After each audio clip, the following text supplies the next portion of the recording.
Vladimir Putin said Russia would not be intimidated as he hailed an election victory that paves the way for the former spy to become the longest-serving Russian leader in more than 200 years. All of the 71-year-old's major opponents are dead, in prison or exiled, and he has overseen an unrelenting crackdown on anybody who publicly opposes his rule or his military offensive on Ukraine.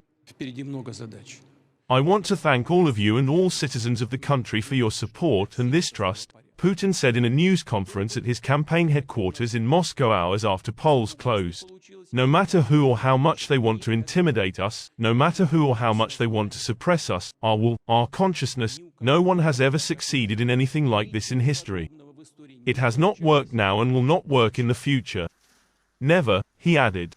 With more than 80% of voting stations having submitted results, Putin had secured 87.2% of all votes cast, official election data showed, a record victory in a presidential election where he faced no genuine competition.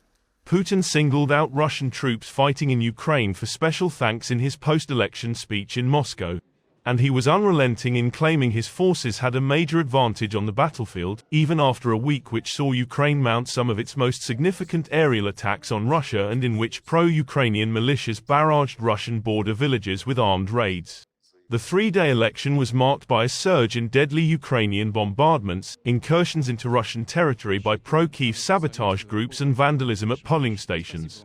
The Kremlin had cast the election as a moment for Russians to throw their weight behind the full-scale military operation in Ukraine, where voting is also being staged in Russian-controlled territories.